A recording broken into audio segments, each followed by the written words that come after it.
それではパネルディスカッションを始めたいと思います。So we would like to start the panel. So let me invite Ms. Marara Yusai, Ms. Ekaterina Zahaeva, Ms. Michelle Eva Cheng, and Mr. Nishio, and Ms. Cassie Matsui, and Mr. Uotani. Please do come up onto the stage, please.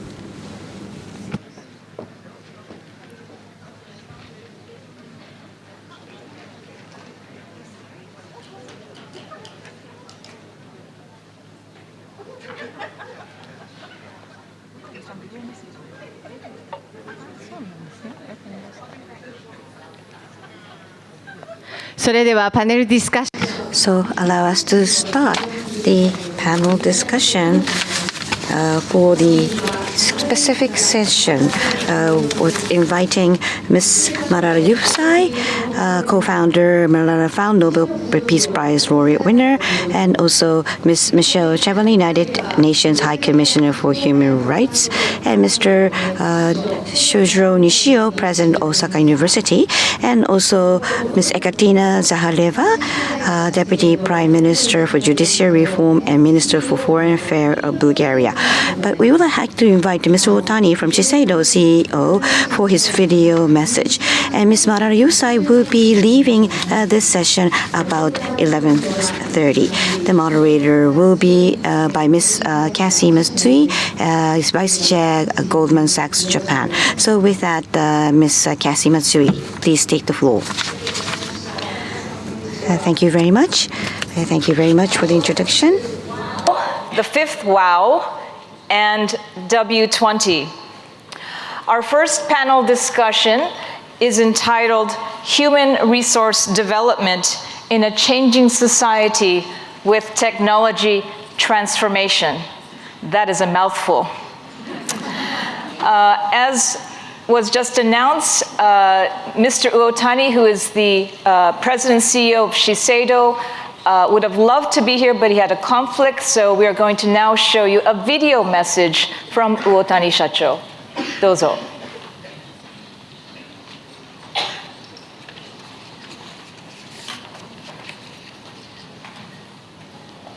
I am so proud and happy that Japan is hosting its first Women 20 in Tokyo. I am convinced that it will become a powerful catalyst for Japan to help transition our diversity movement into the next stage. As a sponsoring company, I'd like to make a short remark on behalf of Shiseido. Firstly, let me apologize for not being there in person and having to use the video message. I'm currently attending a very important conference in Beijing, which I committed to months ago. As you already heard from Prime Minister Abe, the gender diversity issue is one of the most important strategic challenges for Japan in order for us to sustain our economic and social vitality in the future. With this in mind, we have to consider the current situation in Japan with a sense of realism. According to the recent Gender Gap Index, Japan is ranked at 110th in the world, despite being the third largest world economy with a highly developed consumer society. To me, this is completely unacceptable. We must have a sense of urgency to change it. We business leaders in Japan are committed to proactively changing this terrible situation without just relying on the government's legislation to improve the working conditions for women and their families. Many Japanese corporations are now introducing comprehensive programs to assist women in achieving their career aspirations. At Shiseido, we have a core management principle: people first. We put our people at the center of all stakeholders.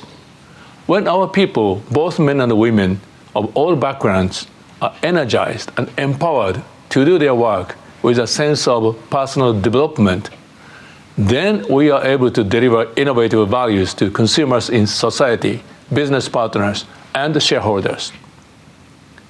Shiseido is regarded as a leading Japanese company in diversity and inclusion.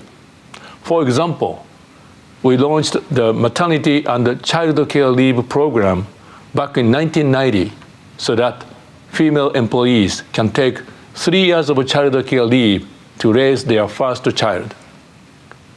Today, I'm proud to tell you that 100% of those employees return to work. It has contributed to our success in retaining our female workforce without setbacks to their careers. We've also institutionalized many educational programs for women to develop their skills and leadership to take on the next level of career responsibilities. When we appoint someone into a senior position, it depends on the qualifications of the individual, regardless of gender or age, to meet the requirements defined in the job descriptions. It ensures equality of what we call the right person in the right position. Knowing there is a debate about whether we should set quotas for gender diversity, I firmly believe in a Japanese company, if the CEO doesn't set and enforce clear targets, nothing changes. At the Shiseido's domestic organization in 2017, we achieved our goal of 30% of managers being women. However, I'm not content to just settle for that. So I have set our new goal of achieving 40% by the end of 2020. Indeed, outside of Japan, 66% of our manager positions are currently held by female employees. Shiseido, originally founded in Ginza, Tokyo in 1872, is currently going through a transformation journey towards becoming a true global company. Our global executive leadership team is very diverse, with multiple represented nationalities, and the ratio of women currently stands at 38%. We have managed to achieve all of this while still embracing our original identity and heritage as a Japanese company. We also have a significant gender diversity on our board, where 45% of the board members are women. I believe it helps our board discussion to be very vibrant and therefore enriches our corporate governance. I have a strong belief that we are not in the business of simply selling cosmetic products. Our corporate value is a synergistic combination of economic and social values. We are engaged in the social purpose of making people around the world, especially women, feel joy, confidence, empowerment, and happiness to live their best lives. In other words, we want to contribute to changing the world and helping society to be a better place through our business. With this in our mind, we have just launched our new mission statement.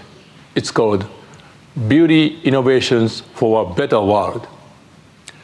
Shiseido is committed to achieving the diversity and inclusion for all genders, nationalities, ages, sexual and gender identities, and all different backgrounds people have, since we believe it leads to innovations that helps us achieve our mission and deliver good business results.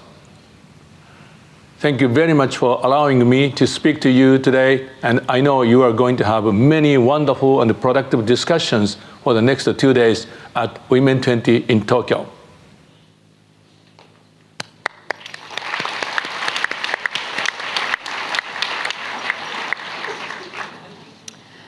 So thank you, Uotani Shacho, for that message. I think it is very encouraging to hear that Japanese companies at the micro level are really beginning to embrace diversity and inclusion in the truest sense. And I think that what he's described is one of the leading examples that we're seeing in the private sector here in Japan of a company that is at the forefront of change. We're going to talk in this panel another aspect of inclusion, which is related to technology. As many of you know, technology is rapidly transforming the world that we live in. The emergence of artificial intelligence, machine learning, robotics, and big data, otherwise known as the Fourth Industrial Revolution. Experts say that this industrial revolution this time is likely to have far more profound impacts on society than previous revolutions. Computers are significantly boosting productivity. Think about those devices you're all holding in your hands. Those are computers. Giving rise to a new sharing economy and improving access to information globally. While this is very exciting, it also presents a double-edged sword. On the one hand, many are concerned that technologies such as AI will pose a huge threat as AI and computers take away jobs and tasks currently performed by human beings. Some of you are familiar with that famous book entitled Rise of the Robots. I believe there is a quote in that book which states something like, machines, robots will be replacing about half of the jobs in the world within 20 years. In other words, within many of our lifetimes. I don't know if that is true, but we know that the trend is for real. On the other hand, AI and Internet of Things, IoT, can actually provide very constructive solutions for societies that are suffering from shrinking and aging populations, which is exactly what the Japanese government has officially presented in its Society 5.0 vision in order for Japan to help cope with its very severe demographic challenges. Then if we direct our attention to the developing world, it is clear that there are many regions on the planet that are still without sufficient IT infrastructure. So therefore, there is an urgent need for all of us to try to find ways to close this digital divide and provide sufficient access for girls and women, in particular, to this digital economy. At last year's G20 summit in Buenos Aires, one of the key recommendations was that we need to collectively take steps to bridge the digital divide and promote increased digital inclusion.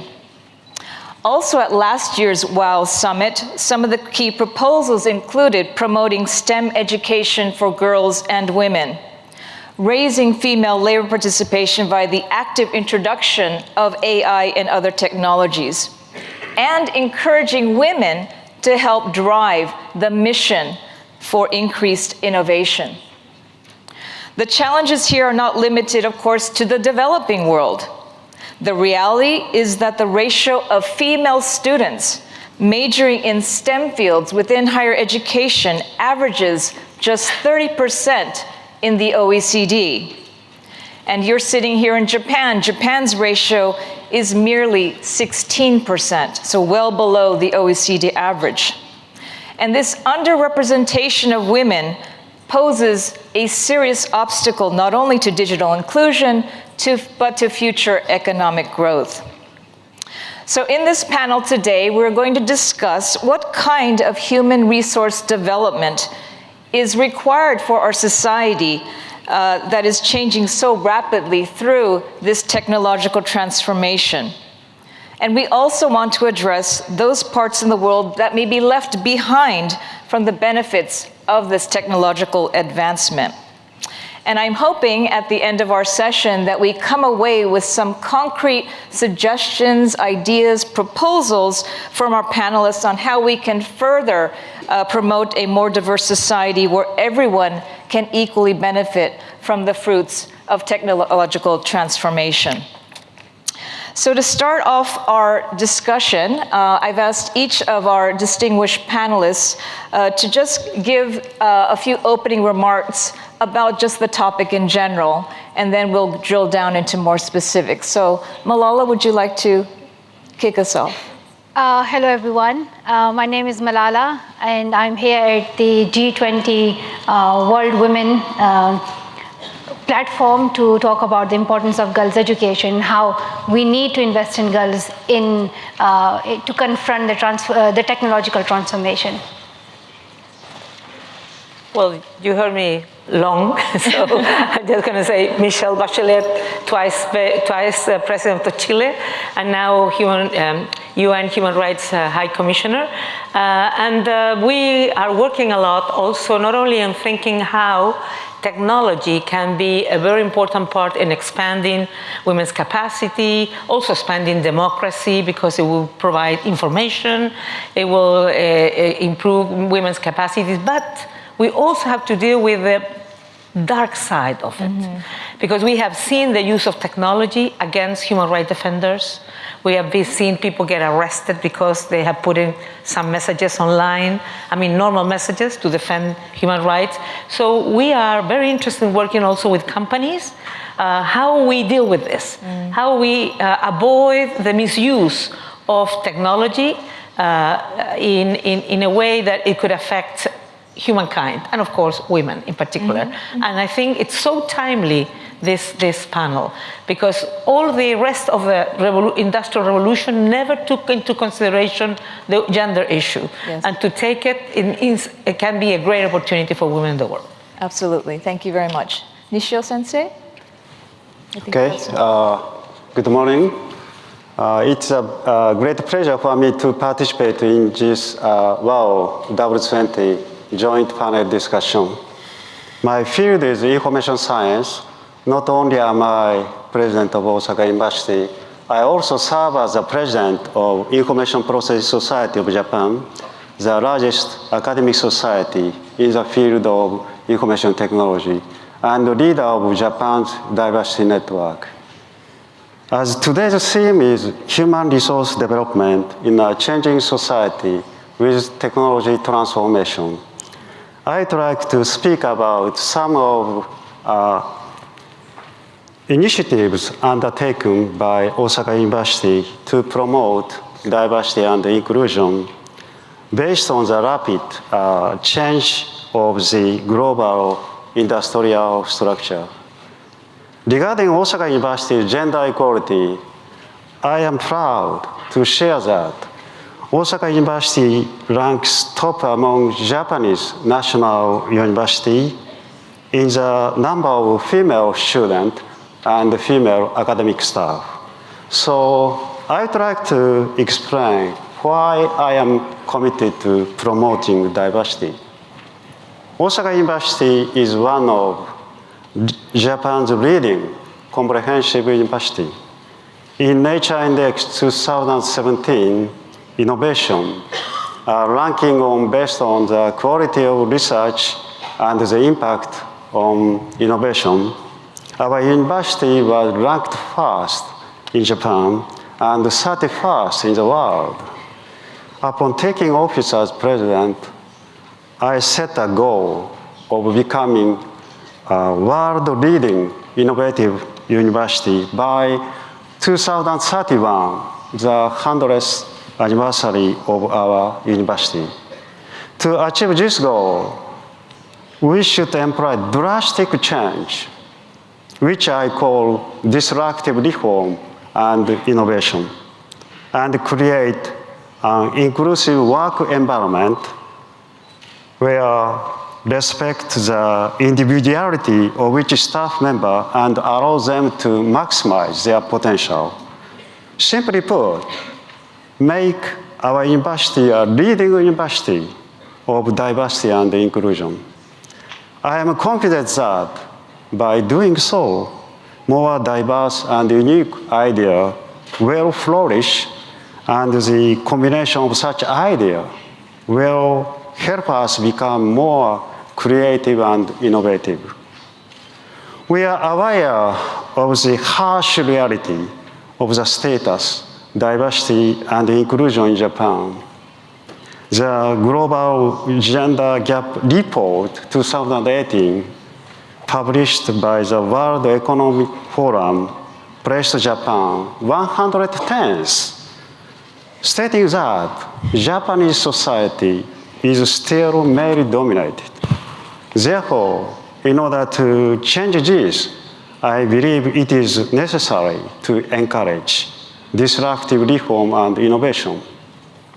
Fortunately, Osaka University is a place where a culture of respecting disruptive innovation has long historical roots. Unlike other national universities, it was established in 1931 thanks to the support of the business community of Osaka and the enthusiasm of its citizens. We are proud to be a national university created with grassroots support. W20 was also founded through cooperation between the business community and civil society. In this sense, it is a background similar to Osaka University.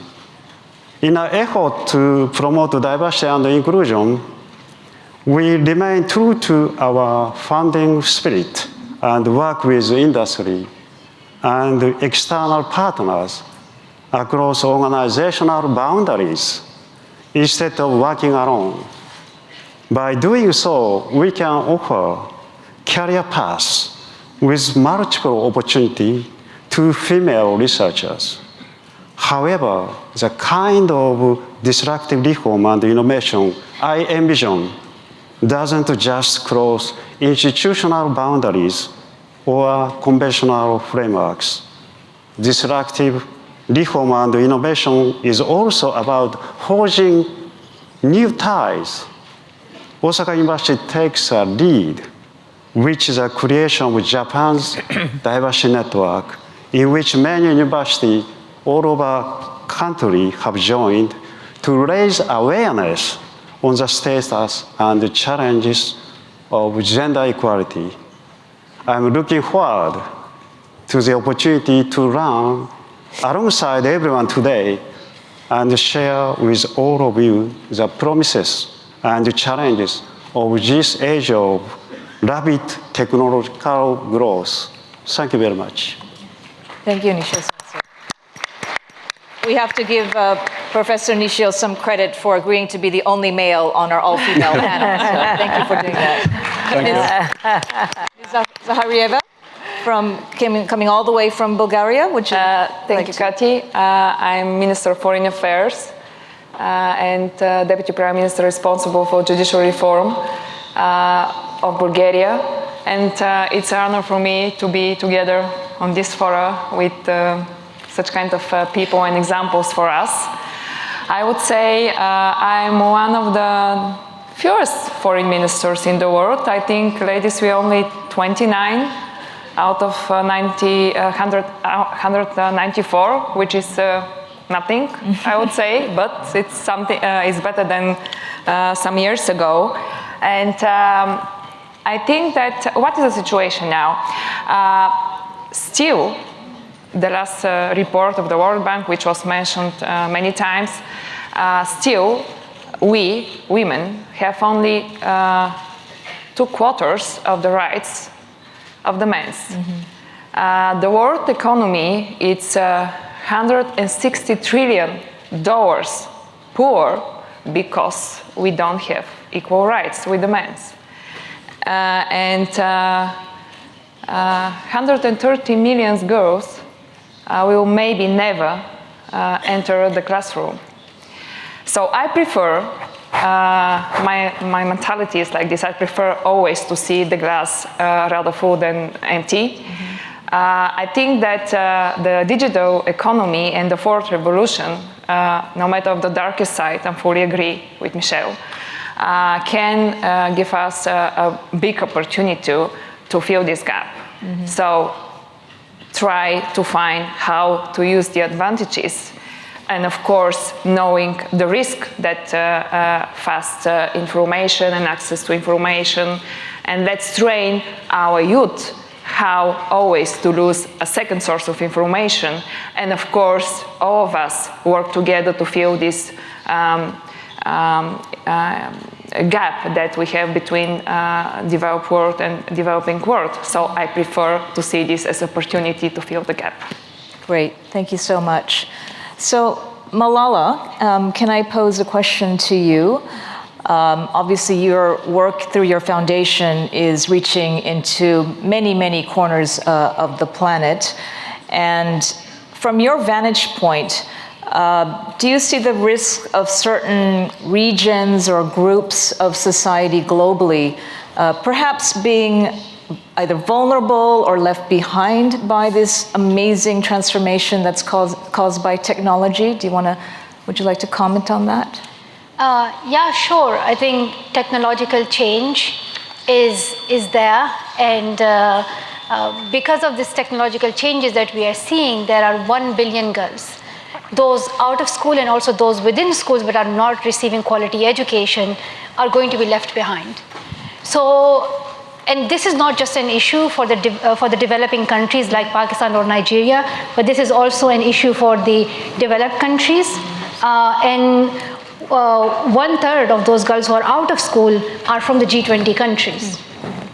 So it is a global issue for me, and I think we need to reach out to girls globally in every corner of the world, not to be left behind because of any change that we witness. And as we already mentioned, that this technological transformation can be used for the benefit of girls. It can be used as tools to allow girls to have access to education, whether they are living in Somalia or whether they are in a refugee camp or they are living in any parts of Brazil or Argentina. So all girls can have access through this technological transformation that we are seeing. But also I think there's a lot that each and every sector can do, that each individual can do, and it begins from the governments to increase their funding towards education. G20 is the platform that we have right now. Also business leaders can increase their investment in girls and women in technology through STEM skills that they can give. Also ensure equal representation of women on different platforms and on different stages. But individually, everyone can become an activist and speak out for girls' education and empowerment around the world. And Malala Fund, we have issued a full force pledge, which tells us that investing in girls' education would add up to $30 trillion to the world economy, and how investing in girls' education, and especially in STEM skills for girls, can help us to improve economies, fight against poverty, fight against racism or other issues that society is confronting, but also tackle climate change. So girls' education is one of the most beneficial and most powerful investment that we can make. So feel free to go and join and take a pledge at the full force. Thank you. If I may, still one more question. I noticed that Prime Minister Abe stated in front of this huge audience that he's committed to making kind of a commitment to help further your goal of getting all girls through at least 12 years of education in the world. But you just met him last night. Yes. For the first time. So clearly she is very convincing. But I was very happy actually to hear his speech, because just noticing his wording from mentioning 12 years of education, safe and quality education, these were the words that most world leaders were hesitant to say. He mentioned that. He mentioned investing in the education of girls in the poorest countries, especially focusing on Africa. And if we invest in that, this is an initiative that we shared with the government officials that could help 40 million girls in the coming years. So he mentioned that as well. And he mentioned how important it is that we do not ignore the future of this world, which is girls and women. So I'm very pleased with that, and I hope that other leaders, especially the coming host of G7 and G20, learn from Prime Minister Abe and make similar commitments. wonderful. Malala's very first visit, I believe, to Japan. Her father is also present. It's also his first visit. We hope it is not the last. So we hope to welcome you in future as well. But I know that you need to depart the stage because of other commitments. So thank you so much. Please give us a round of applause. Maybe you move there. Close the gap. Yes.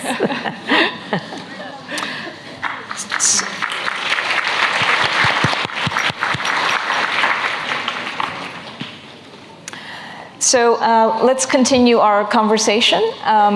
We'd like to discuss this whole topic, which is what exactly are we talking about when we say human resource development for this age of the fourth industrial revolution?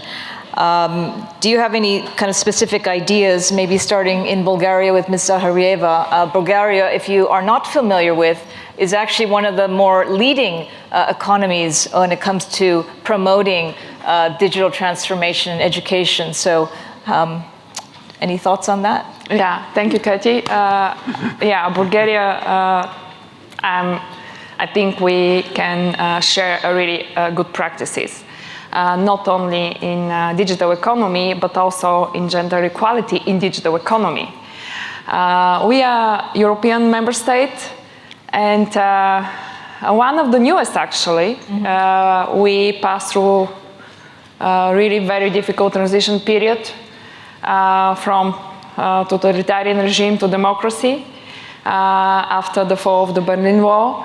And I'm proud that in 27 years only, the last report of the World Bank ranked Bulgaria on the 18th place, and we have achieved 94 out of 100 points on the gender equality rank.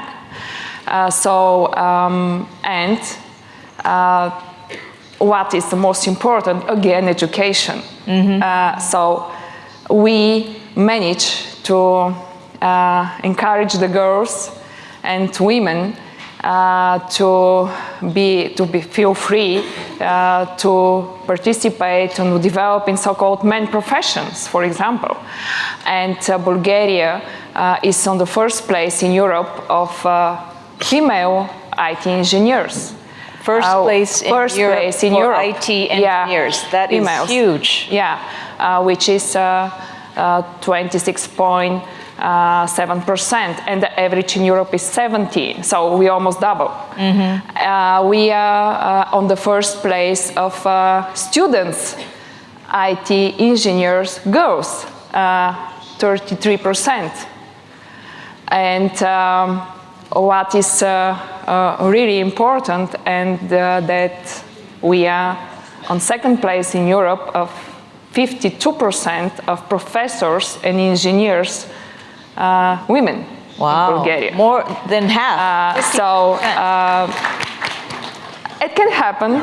This is a good example, I think. And of course, a lot have to be done still. Can I stop you though? Sorry. So how did you get to those phenomenal numbers to begin with? Was it state policy? Was it private sector cooperation? It's cooperation.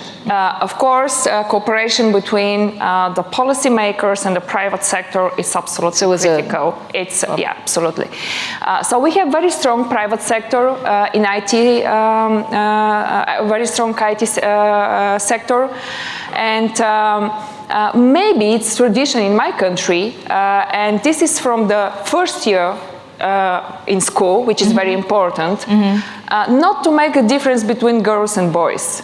And to develop the talent, and maybe, obviously, we are really talented people, Bulgarians, in mathematics, robotics, and physics. It's always our children and students, they win the world competition in mathematics, physics, and robotics. But the most important things, I think, are the family and the teachers, but also good collaboration between the private sector and the government sector. And also, I think that in Bulgaria, we managed to change the mentality and the thinking of opinion of the people. They don't feel strange when they see engineer or professor women. This is really important. And because, see, sometimes on the level of legislation, everything looks fine. But how is on practice? Right. How we implement what we adopt. This is really important, and I think I will manage to develop this in the second. Great. Thank you very much for sharing that. So, Ms. Bachelet, what is your take on this question of what kind of human resource development do we need? Well, first of all, I think that countries in the world face different situations. We are not in the same step, everyone, the same stage. And of course, some countries are coming from far behind, and some others are in Bulgaria's position. I believe that education is essential for many reasons. First of all, that children from these early stages can have access to technology. They enjoy it also a lot. Girls and boys with no difference at school, but that means also to include in education a cultural change. A change in terms of saying that girls and boys can do the same things, that they're both capable of everything, to support self-esteem of women. And I've asked myself in my country when something happens, because I am a physician, a medical doctor, a pediatrician, and I did a lot of social protection programs and with free of charge nurseries and kindergartens, so women could really work better in better conditions, so children will develop since early stages, 3 months old, in good condition. And when you go, and I visited many of these places, and I don't know if in Japan happens the same thing, but you will go there, and usually when there is the president or a minister, children have to produce an act. You know, they dance, they sing, and you see the girls with a lot of, enthusiasm, singing actively, and the boys shy, crying. But suddenly afterwards it changes, and girls are less active, and boys are more. So that means that also education, not only in access to knowledge, information, but also in terms of which are the values, which are the models of gender models that do they learn at home, but at school, how you compensate what the girls don't learn at home, how you can make them feel secure that they can, and it is possible. But the other thing that I think is, we did at school the kind of things that Ekaterina was mentioning in terms of providing all computers to children, so they learn from very early stages, and also afterwards to the best students in the public schools, the poorest one, but best students, they could bring one home for themselves and the family. So we did a lot of things on that, and we are trying to improve on engineer on women, but still have a long way to go there. But there is another thing in terms of human resources development that you were mentioning, to the fourth industrial revolution. And I asked myself, yes, I mean, in my country, girls have access. I mean, we don't have a lack of access, 100% girls and boys, and they might need to improve access to children with disabilities, that kind of situation. But are we creating, is our educational programs really forming the children for the future? I mean, when they will be young adults, are they going to be prepared with what we are teaching them today for, I was listening the other day that when it comes the 5G, the rapidity of processes will be so high that I don't know if we are well equipped to them, and if we're equipping adequately the children. Innovation, everybody speaks about innovation, but as a president I was in so many activities that everybody said exactly the same or the less innovative possible solutions. They were all reading like a menu. So how we create from early stages of life this innovative approach, and that means to make children a little bit more free. I have gone to some companies in the US where it's completely different, the environment, how they work. There was one that was incredible. They could even bring the dogs, and the dogs were there with it, and they were there. No, to their job. To the job. To the bring job. your dogs to work day. Yes, because many people have dogs and they don't want to leave it alone in their. I would love that program. Well, there's the test. They put a little fence and the dog is there, and they have a sort of a place where they can go. What for? Yes. To be a little bit to relieve themselves. Relieve, and also to make some exercise so they're not so neurotic, and they develop all kinds of situations where people can meet, talk, discuss, innovate, that I think we need to change those patterns, because innovation doesn't come from 8 in the morning to 5 o'clock in the afternoon. That's right. And it doesn't come sitting in a desk. So you need to think what else we need to do. So I think there are good examples, but I think we need to, it demands us much more, to think more deep and thoroughly how we are really I told you I was not a typical Latin American, but I've already spoken too much. It's quite all right. I've already spoken too much. But what I mean is, are we really preparing our children for the challenges of the future? I'm not sure. Even if we give access, that's not enough. Even if we give quality education, but if we give traditional education for other challenges, we might not be ready for it. I'm really glad that you raised that point, because I think that is not just limited to countries in Latin America. That is facing all of us globally, the same questions, which is, we know that the world is transforming super rapidly, yet what are we doing with our children? We're putting them in very traditional, conventional systems of education that we grew up with. And that's one dimension. The other issue is, in Japan, there's a lot of talk about the 100-year life. Like the average child born today is likely to live possibly to 100 years. Can 16, 18 years of education, of full education through higher education, really equip these children and these adults to not just survive, but thrive in a world that is, again, rapidly changing, and where people got to work a very, very long time. So that's an excellent point.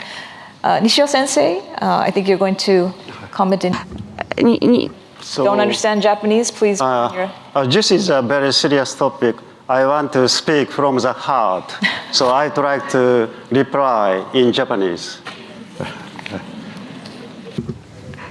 Well, first of all, Ms. Kashi Mitsui, the first message that you have delivered, the Industrial Revolution, when it had arise, especially the fourth industrial revolution, the working place might be taken away by machines. That's one, of course, warning.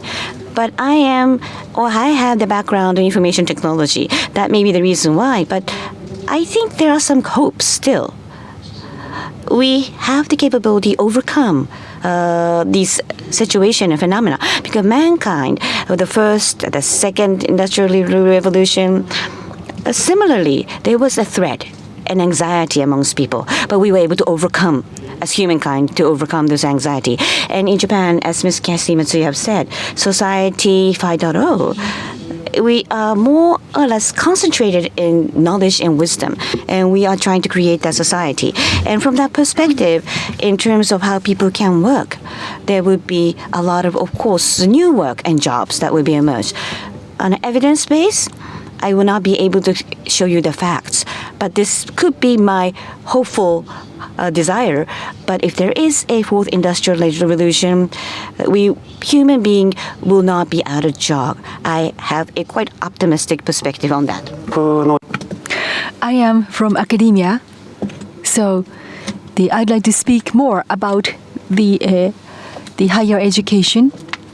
To look into this, the fourth industrial revolution would make a change for the society and the industrial structure.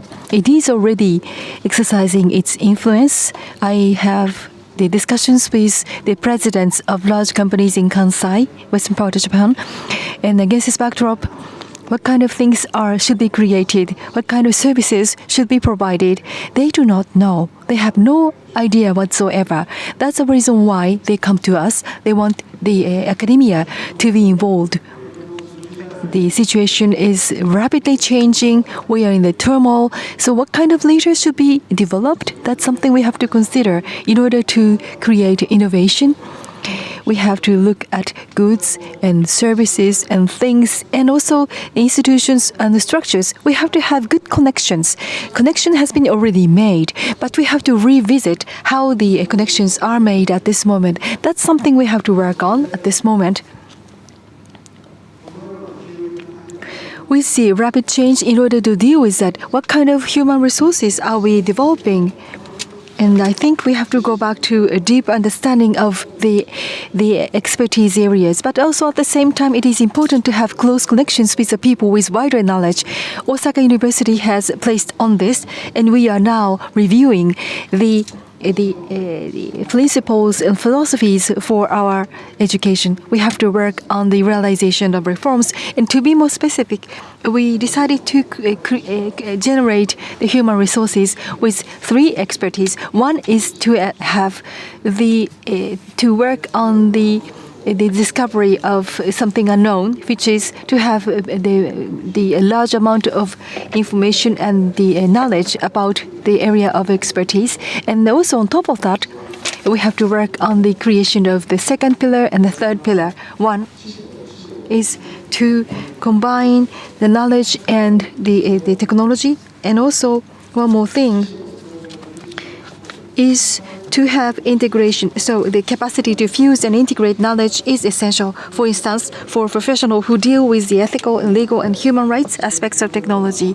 Why is it that we are trying to encourage the students to have this kind of capacity? I'd like to speak about my own field. This is a core technology for the fourth, the industrial revolution, big data analysis or AI related issues. So I'd like to speak about them. For the analysis of big data, there is a major problem. We do not know who the owner should be when we deal with the issues. So this would be related to the IP, or this could be related to the monopoly or oligopoly. And then next area is AI. We have to work on the utilization of deep learning, which is considered a very important method for learning. So in the case of deep learning, machine is involved. So machine will be the supervisor. So we are the teacher. So this is a black box in which we are not able to have any intervention. So from the human rights aspects or human rights perspective, to what extent are we able to have this kind of learning? For example, looking into the AI software that we have, gender bias related issues were involved. So in the software itself, in some cases, this has been deep-rooted in the software, the issue of the gender. So Japan should be vocal for the development and also research and the principles for the specification. Well, it is important to have have a standard. This should not be the mandatory one, but still this is considered a soft law, and OECD has a very high opinion on that. And so, however, to come up with the soft law and to put that into the texts and to work on this in the implementation, it is important to have high expertise with the information technology, ethically and legally, and also philosophically, and also from the political aspects. It is important to have as many people as possible in this, and also we have to have as many female members in the agenda in this world. So this way, we are able to have a big say of the women, for example, for the gender bias. So the access and also the monopoly of this issue, and ultimately this will be related to the future of the democracy. This is very much related to the gender, but we have to tackle with this issue with a strong sense of justice and the social responsibility. Those people are needed because of the fact that we are now faced with the creation of the fourth industrial revolution.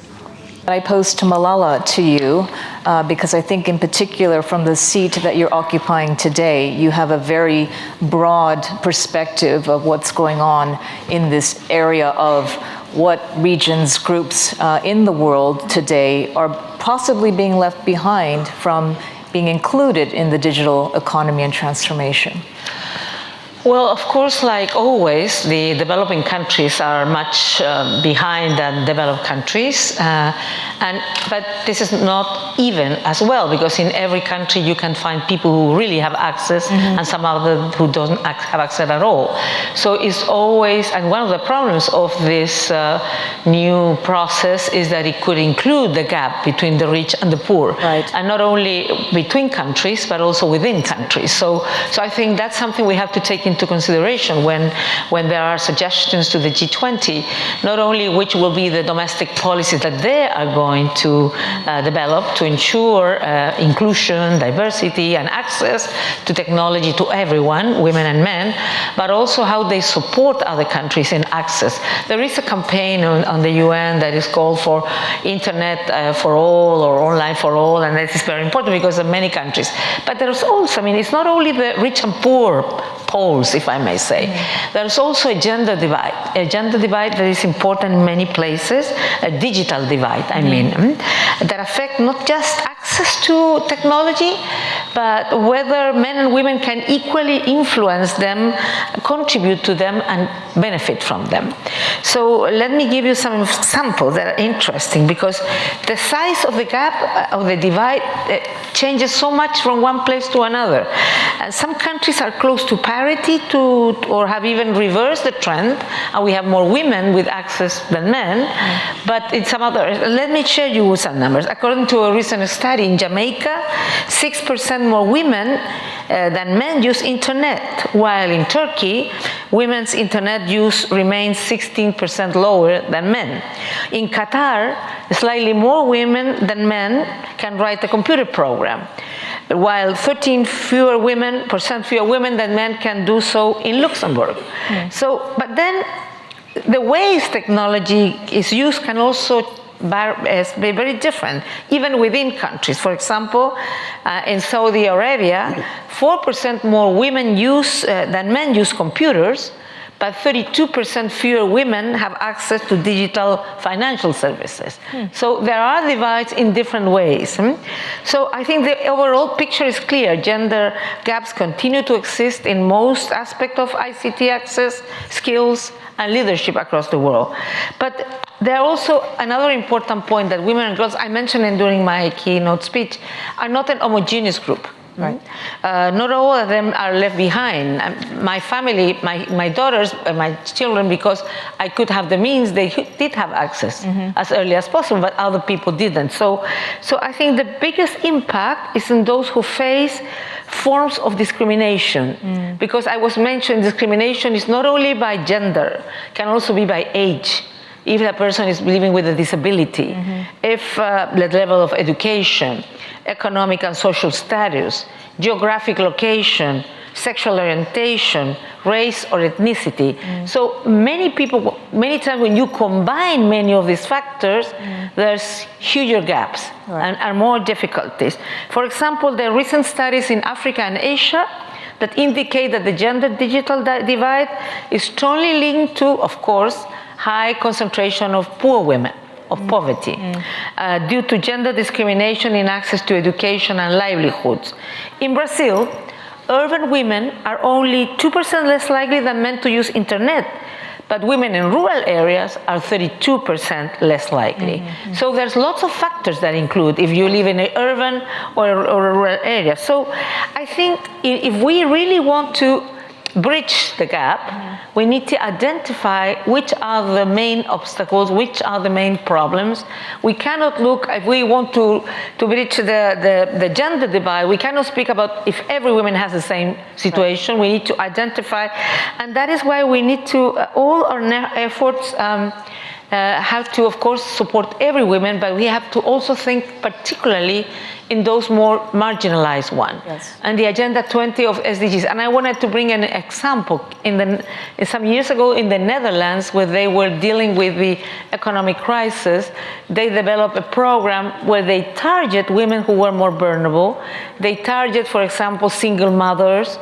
They target older women, women with disabilities and low income. And that permitted to think on those who probably, because of those conditions, will be in less possibilities to... What did they target with? I mean, with political and social actions, programs. I mean, they didn't do... I mean, because when you... There is this word that sounds awful, that is discrimination, when you want to do it positively. So in some parties, they talk about affirmative action.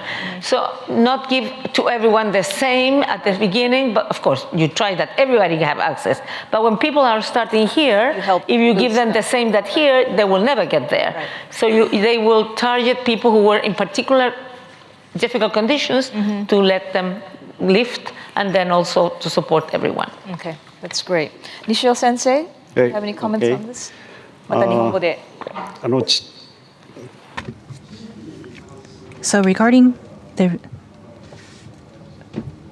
region, Marara-san and Bachira-san explained, and the group that are left behind, as Ms. Matsui asked.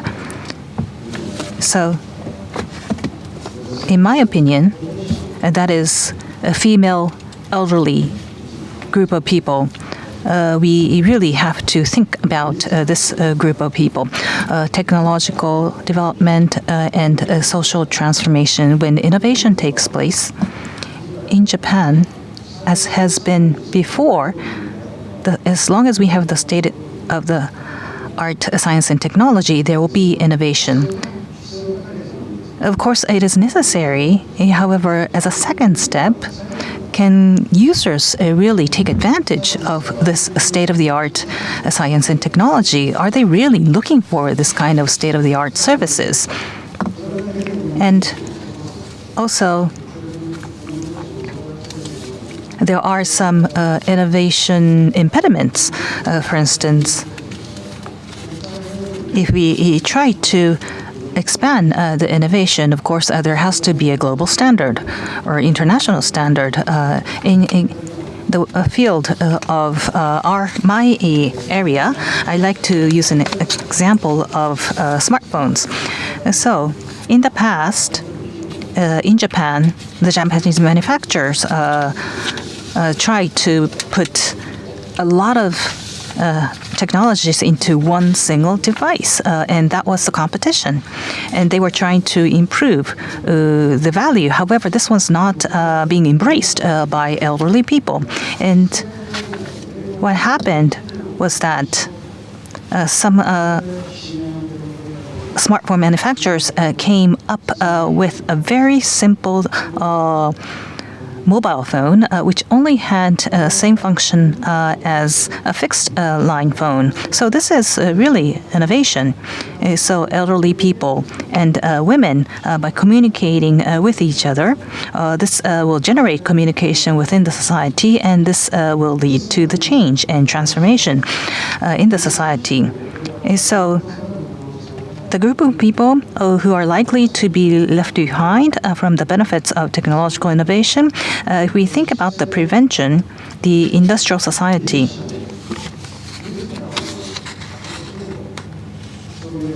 and engineers should not think from their perspective, but they should put their feet in the shoes of those who may potentially benefit from these technologies. And of course, one group of people may be elderly female. And this approach is being carried out by Nordic countries. They're always constantly thinking about these marginalized people when they think about new technologies. So that is why when it comes to information and communication area, Nordic countries come at the top, and Japan is in 20th place, far below. And so there are people that we have to protect. So this mindset and developing technologies from users' perspective, that is very important. So which means that engineering field will have to be diversified. That's all. Thank you. From your perspective, would you like to share some? Of course, developed world, the girls and have much more easy access to technologies, but I agree with Michelle that we also have problem. I mean, in developed world, and on legislative level, everything's look fine, but on practice, not always is like that. for example, 52% of population in Europe are women, but only 30% of the startups are created by women and owned by women. It doesn't mean that they don't have the same access to information or to technologies, but it means that they don't have the same access to financing, for example, when they want to create a startup, credit, and for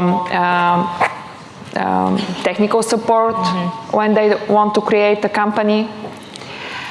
So I think that we all have the same challenges. And again, everything is linked with education for developing country. With the developing of the technology, the prices are cheaper and cheaper, and actually more and more girls and boys can afford to buy smartphones. But if they are not able to read, right. So again, the basic skills are needed, and knowledge is needed, even to get advantage for the for the technologies that are maybe affordable for them.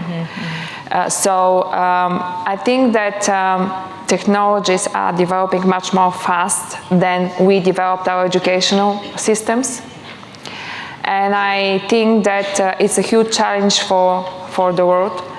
I think that we still are really traditionally oriented in our educational system, and we don't develop enough the talent of the children and their free will, I would say.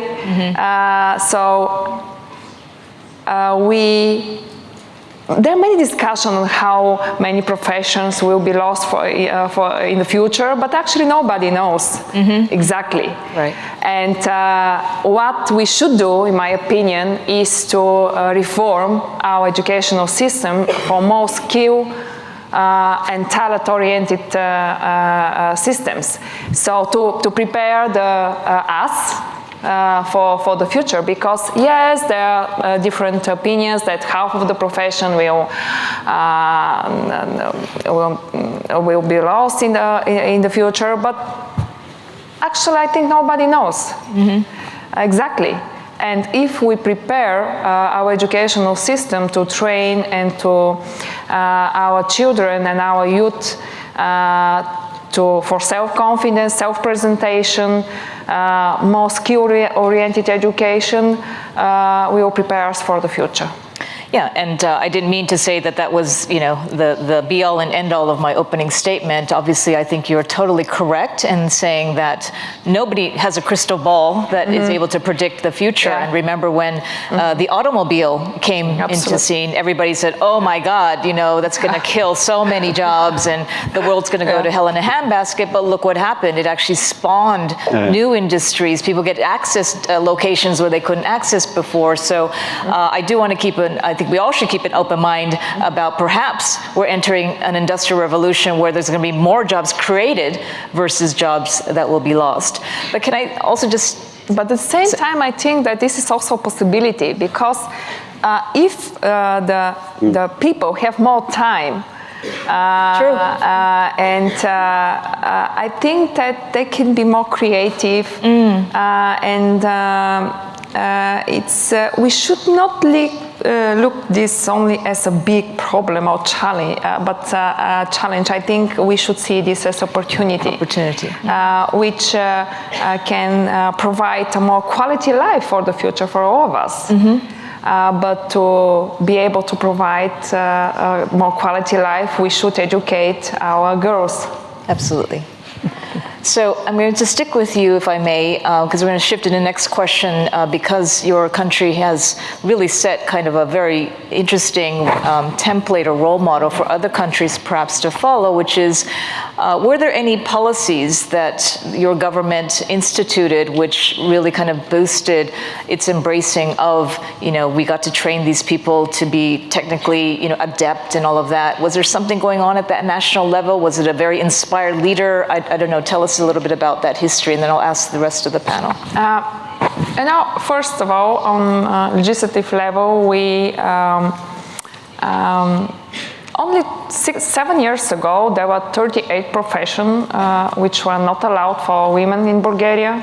38 professions. Yeah, which is a lot. Of course, first we create an environment which position the men and women absolutely on an equal base.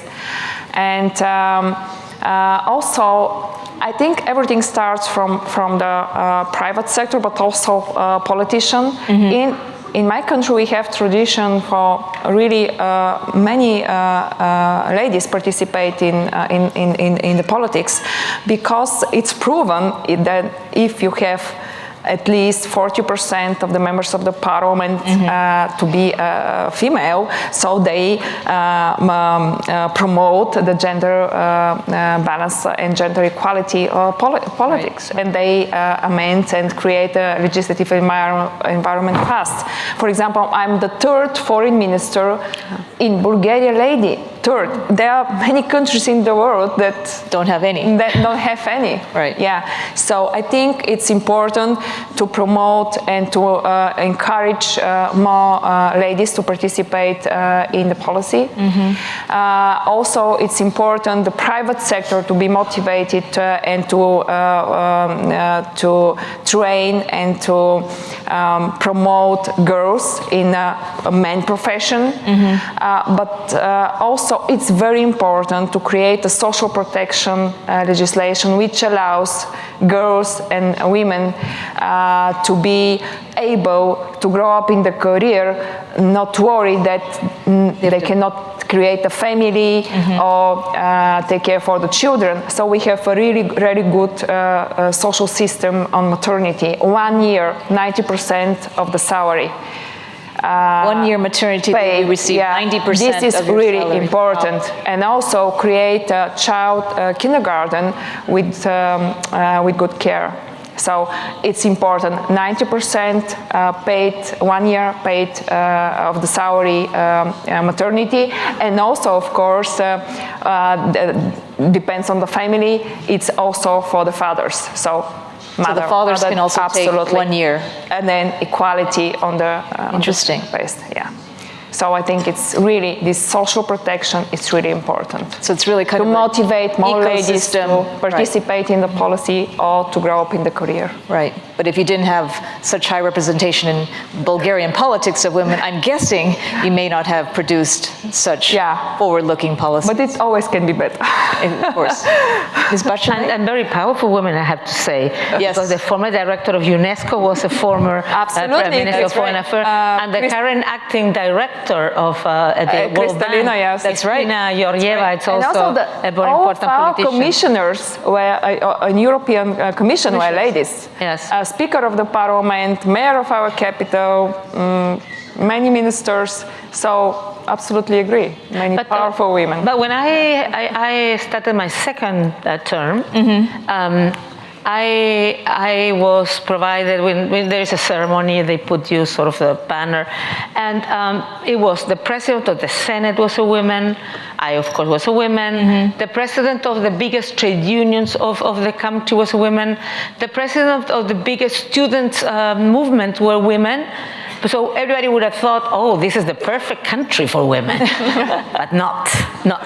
So, I mean, we had a lot of advances, but we needed to go much forward. So what we did in both governments, in both periods of in both terms, was to ensure, first of all, that women's issues is not an issue of the Ministry of Women. It has to be mainstream across all ministries, and all ministries have to include gender perspective. Even something that looks so strange like infrastructure. For example, if you have villages where a lot of women live there, and they are women who wants to make trade, to sell their products. I mean, if you have to build a highway, you could do it in a way that it could impact them positively or not. So everything, even the ones who you don't think about it, that can have an important impact on women's life, it has. So we developed then a National Commission on Equal Opportunities to identify which were our gaps, and in each of those areas we developed policies. Of course, social protection policies, as I mentioned before, kindergartens and so on. We did also special campaigns. For example, the storytellers at the kindergarten, it was not always a man, the main figure. It could be a queen, it could be a president, it could be women also as powerful figures. So those children will learn from their small that girls can do anything. It helps to have women in politics, because when I was Minister of Health, the little girls would come and will say to me, in Chile they say auntie, to the auntie, when I grow up I'm going to be a Minister of Health like you. And afterwards it's, I'm going to be president like you. So role models are so important. But also, as I say, combating those stereotypes that makes girls sometimes feel and they leave us. We don't have any prohibition of women working in any place, but there was lack of, I would say, enough incentive for them to go to those areas. So there's a lot, but also we look at all the laws, as I mentioned during my long speech, in terms of violence, sexual harassment, or labor harassment, in terms of all the kinds of situations that could impede women to be part. And you mentioned something that you are completely right, Ekaterina, because we didn't thought about it, and we found out that in the financing institutions of our country, they didn't give much credits to the women, even though worldwide women pay better the credits than men. Absolutely. So that was absurd, because it's not that the women wouldn't pay. I mean, all the data shows that women do pay at the end of the month when they need to pay their debt. So so we found that, and we tried to work it out, to try to see, or they ask requirements, so high requirements that women wouldn't be able to meet with the banks and so on. So we work strongly on that, and I think that's what needs to be done. If you really want women be active in the social life, in the political life, in the economy, and in technology, I need to identify which are the gaps, which are the obstacles, and try to develop policies to improve that or to tackle those problems. I think that's an excellent takeaway for all of us representing different countries, and that is, I like what you said, not relegating women's issues to a women's ministry or a gender equality ministry, but looking at the whole spectrum of policies with a gender lens, and looking at construction of roads, or looking at airport construction, or whatever policies, but looking at the impacts of society more broadly. I think that's something we can all think of. When I was Minister of Defense, for example, I look at what are the opportunities for women in the armed forces. And I found out that, of course, we had women in sort of more the caring kind of activities in the armed forces. So I pushed very strong so women could go into the other ones, if they wanted, of course. And in the Navy, we didn't have women. And now we have, because I pushed as Minister of Defense. And of course, then they decided that if a woman would go, she had to have certain height. You had to be certain height to be eligible to join the Navy. Or the army for some areas. And I said, look, this minister, and after this president wouldn't meet that requirement. So why should you put to women, to Chilean women who are not that tall, a requirement that it's, you're saying, I want more women, but you're doing everything. Right. So against. So everywhere I've been, I will try to push for equality, for men and women to have all the opportunities. But because women are lagging behind, of course, that has been a very important. Excellent. Nishio-sensei? Well, as Ms. Cassie Matsui has said, that in each of our countries, the women playing a vital role, the leader, role model, is there a role model, a leader? Well, from that perspective, I must say that Prime Minister Abe had been pursuing in achieving that role model. The past, of course, Prime Minister of Japan, the gender equal promotion. No one, beside from Prime Minister Abe, have given a strong advocate and commitment for gender equality. So I think in Japan, at university academia, graduating from high school, within the graduate of high school, the most top talented individual is mostly women. More than 50%. The most cleverest of all is women. And in universities, next Monday, it is a graduation ceremony. I will be given a graduation certificate to the representative of each faculties. The most, of course, talented representative will come up to the stage to receive the certificate. And again, majority is women. You're going into the enterprise, in terms of passing the exam for the enterprises, women are always at the top. So women can shine, and it's shining in Japan. But still yet, after the Lehman shock, Japan, I must say, has, yes, in one end it has strive, but the other is that for the growth potential, the women capability and talent has not been fully leveraged or embraced. So I feel that very, very strongly. So within what I've said, for Japan, the problem that we face is, of course, the top women entering into the enterprises.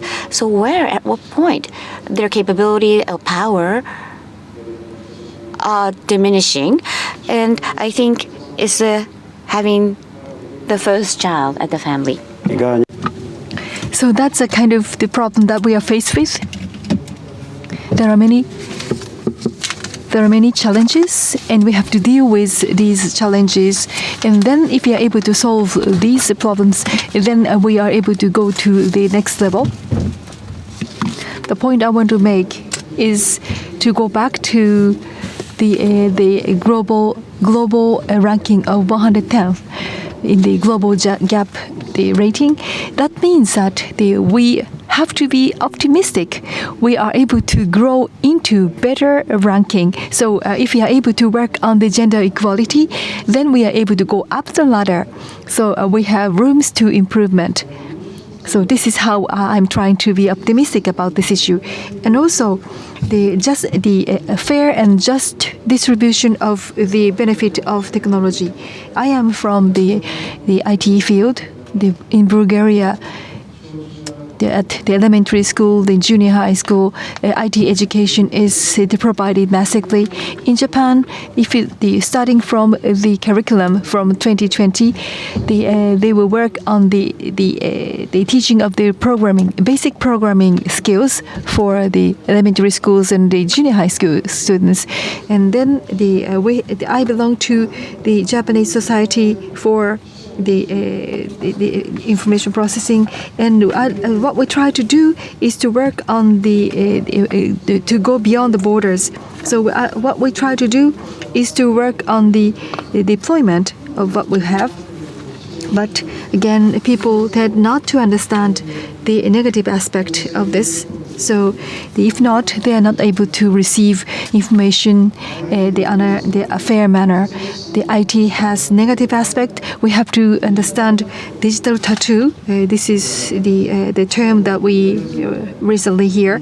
Tattoo is a tattoo. Once it is put onto the skin of ourselves, it is very difficult, if not impossible, to eliminate that.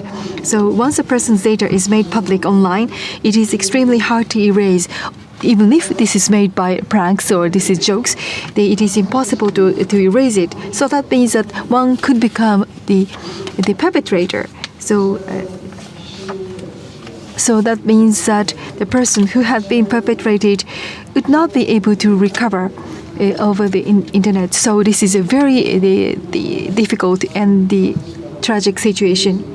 With the leading edge technology, we have to see the negative aspect of this, or a shadow of this issue, from the early stage, from the elementary school to junior high school. It is important to educate these young children about the negative aspect of the technology. Thank you very much. That was very interesting. You talked about the very interesting structure. Final question, which is digging a little bit deeper into what can governments, private sector, academia, citizens of each country, what kind of specific steps can be taken to promote women in STEM fields, whether it's academia, in research, in those professions. I know we talked a little bit about this already, but if you have any specific suggestions. What do we start with, Ms. Zaharieva again?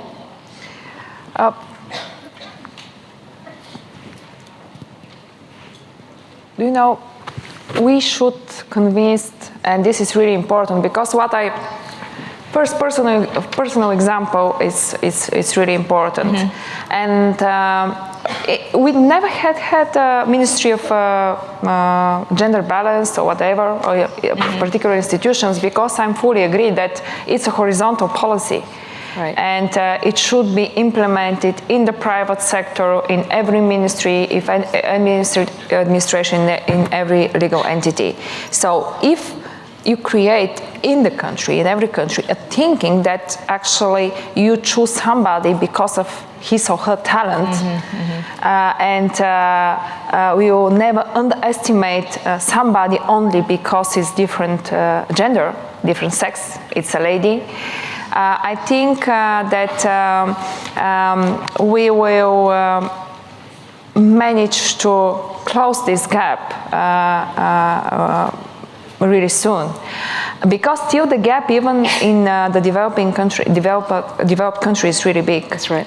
And the worst gap, I would say, is the salary gap for the same position in the Gender same pay gap. company.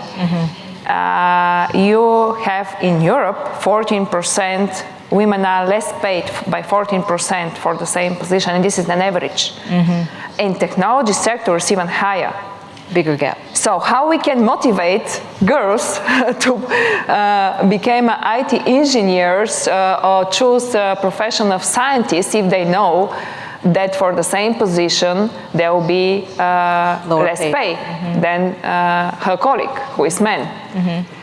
So we should be really strict and insist from the private sector to pay the same money for the same job for men and women.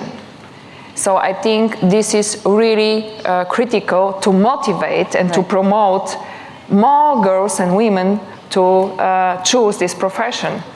I think that also what is important is every politician and government to take care for the girls and boys, I would say, in the poorest family in their own countries. For example, our government created a program 2 years ago that the government, no matter of the status, it's obliged to provide free on every child a free a laptop and iPad to be able to have access to the technologies. So a small thing sometimes, but very important, and for gender equality in the technology sector. So first of all, my opinion, it's for all the world equal salary for the equal work, and support from the governments to access for technologies for every child, which is not expensive at all, actually. And this is a big investment. It's not spent money, it's investment. Right, right. And personal example of girls like Malala or ladies like Michelle, I think it's the best policy that we can follow.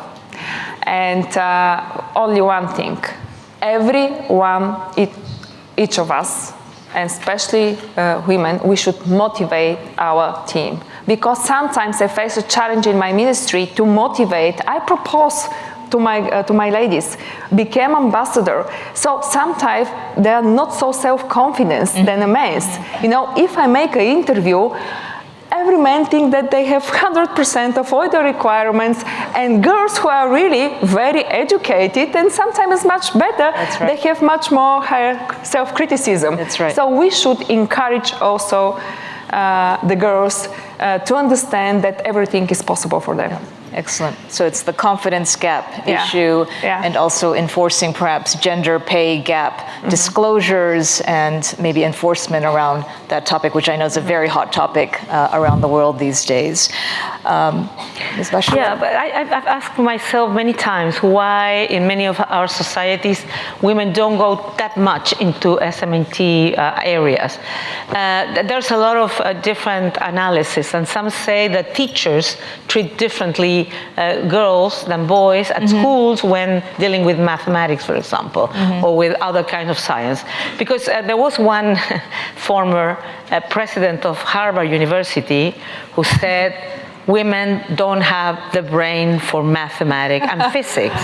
Yeah, many men. It was his last day as president of the university. Yes, because that's sexist. I mean, but of course, you ask yourself: is it what? What is it? Why we're not that motivated to it? Right. Is it the way of teaching? Maybe women need other way of teaching than men to get involved and enthusiastic about it. I think we need to still think a little bit more, because of course in my country we also did all kinds of programs with science, with math, trying to making it interesting, attractive, so girls and boys can go into it, and you can do it. But I'm still going to go back. If we don't change gender stereotypes in society, probably it won't help just to increase the numbers of women. We need to change the gender relations in a society, how women are girls. But what Katerina was remembering, I remember a study in there's a Harvard Business Review that made a study on a big company. That was this company Deloitte. And Deloitte, the leaders decided that they want to push for, gender equality, because I think it's important that business do much more on that. Right. After a year, nothing has changed. Second year, nothing changed much. But then they could analyze that there was not only the so-called crystal ceiling, but also what they call it the leaking pipeline. Right. All over the career, women have more difficulties, more obstacles. And they find out that, for example, there was a panel to recruit somebody else. So there was a woman and a man who did the interview. Right.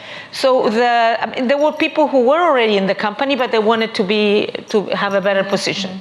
So both the woman and the girl and the man had very good, I would say, former performance. Right. In both cases, the interview was regular. But in the case of the women, they said her performance before is very good. The quality of the interview is regular. She's insecure. In the case of the man, they say the former performance was very good. The interview was regular. He has potential. So completely seen in a different way. And these are the so-called invisible bias that many people don't know. And even women have invisible bias on gender issues. And we need to fight against those invisible bias, because otherwise it won't change. Maybe the way we also teach to our daughters, also, I mean, not only women, men. So I think there are lots of things that can be done and should be done. But we need to go more into those deep issues that are making that women are not so self-confident. Yes, exactly what you say. There was this women director of the TV5 French state channel. And when I mentioned to her this, she said, oh my goodness, last week I did that. I had two persons. The women, I said, I need this, this, and this, and this. And the woman said, look, I'm very good in A, B, and C, but D is not my best. And the man, she said, was like here, sitting. And he said, I'm fantastic forever. So I told her, I should have chosen the women. She was more honest. She could say which were her good things and which were her weaknesses. I would have really preferred that. Somebody who could tell me, look, I'm very good at this, but I have to be better, because then you can make a group that can, compensate. So it's true, and we need to work on all those, on the real obstacles that are visible, but also on those who are not visible. And they're there, inside the companies. That's right. And they're there in politics, and they're there everywhere. And that, I mean, if we want to really free women and men, because I think it's good for both. Right. We need to identify also that as well. Absolutely, and I think this whole issue of unconscious bias is, we talk a lot about it here in Japan, but it is absolutely universal, right? It exists everywhere, and I think, just policies at the government level or education in the schools is also insufficient. We have to start at the family level. Media plays a huge role in gender stereotyping and things like that. So it has to be an all-encompassing, I think, approach. Nishio Sensei, what are you doing at Osaka Daigaku? 私は大阪で今 At Osaka University, we are supporting women in STEM. And if I could share with you a specific example, one is next generation education. How are we going to strengthen the education system? And also, as Kathy mentioned, how are we going to work with the business circle? So education involving corporations. Let me explain. So at a global level, what I would like to share with you from now may not be so advanced, but in Japan, Osaka University is one of the forerunners. One is, ever since 2015, within Japan, there is a high school called Super Science High School. So these are high schools with very highly qualified science education. And working with this Super Science High School, we are conducting a research program called SEEDS for those high school students who are very interested in science and technologies. And about 140 high school students participate every year, and half are women. And one female student conducted research on producing objects using 3D printer under the guidance of our faculty for 2 years, and it actually was recognized by American Science Journal for the potential application in regenerative medicine. So that's how we are raising future STEM professionals. Another example is we organize Science Girls Festival jointly with the business community for female high and junior high school students and their parents and their teachers during the summer months. So in female participation in STEM, it's really important to educate the parents in Japan. Some Japanese parents are still hesitant in having their children, their female girls, female children, select STEM fields. However, these programs can be effective if parents are willing to send their children to STEM field. So we have companies cooperate with us, and they give presentations on what sort of career is ahead of them. And last year we worked with 14 companies and attracted more than 500 participants. And another example is starting from 2019, we will start leadership training program for female engineers. So these are female engineers working in Osaka area, and also working with female graduate students of Osaka University. So they will attend same class at Osaka University, and we were one of the forerunners in carrying this program out. And also, women on child care leave, some of them wish to advance their careers by devoting some time to liberal arts education. So starting from April of this year, these engineers who are on child care leave, we will open Osaka University. And what's important is offer a daycare service at our campus. So that's how we can develop talents. And once they go back to their companies after childcare leave, they will be able to leverage their liberal arts knowledge and expect them to develop their careers even further. We are out of time, unfortunately, but I just scribbled some takeaway points. Obviously, there is a lot that needs to be done in this arena to develop human capital to cope with this rapidly changing technology-driven world. Education, really taking a hard look at reforming the way that we're educating our children, applying a gender lens across different arenas of policy, I think is super important. Educating people at all levels of society about unconscious biases and trying to be more sensitized to those invisible barriers.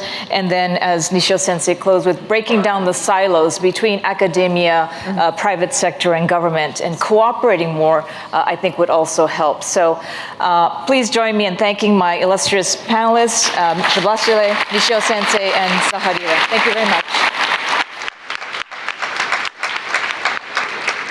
ありがとうございました。 Thank you so much. So we heard a wonderful discussion.